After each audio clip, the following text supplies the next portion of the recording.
জি sir, আপনি কোনো চিন্তা করবেন না।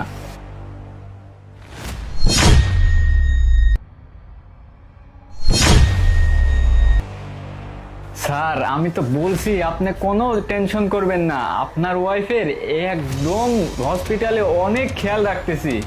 হ্যাঁ স্যার। আরে স্যার আমি তো আগেই বলছি তাই না? আরে হ্যাঁ স্যার, আপনার চিন্তার কোনো কারণ নেই।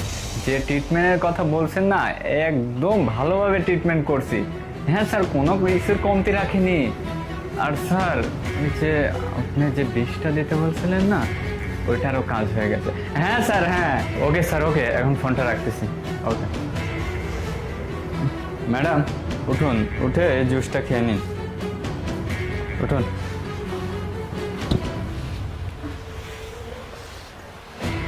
না না, এটা খেয়ে নিন।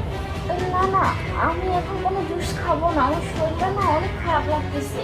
আরে ম্যাডাম, আপনি কি বলতেছেন এসব? এটা না খেলে তো আপনি একদম অসুস্থ হয়ে পড়বেন। আর আপনি এমনিতেই তো 2-3 দিন হলে কোনো কিছু খান নাই। দেখুন না, মানে আমার শরীরটা হঠাৎ করে এখন থেকে অনেক খারাপ লাগছে, আর এটা যদি আমি খাই না তাহলে আমার ভিতরে যেতে যেতে একদম সব কিছু বের হয়ে আরে যাবে। এসব কি বলতেছেন আপনি? ডাক্তার আপনি না আমি?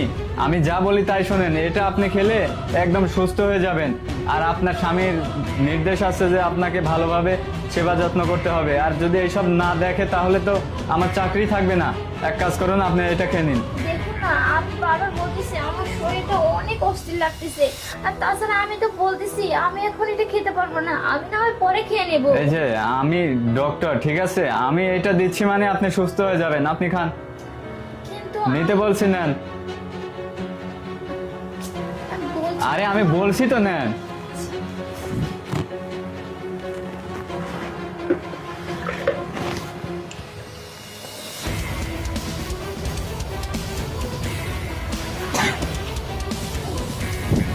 ম্যাডাম ঠিক আছেন আপনি? এবার হয়েছে কি তুমি?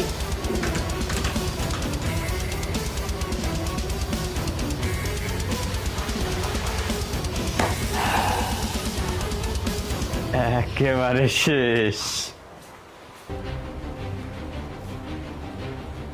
হ্যাঁ স্যার।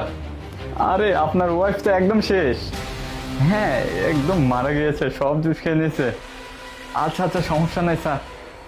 আচ্ছা ঠিক আছে, আমি লাশটা পাঠানোর ব্যবস্থা করতেছি। আচ্ছা ঠিক আছে, যাই লাশটাকে হিমাগারে রেখে আসি, তারপরে দেখতেছি। দাঁড়ান, কোথায় নিয়ে যাচ্ছেন আমাকে? ম্যাডাম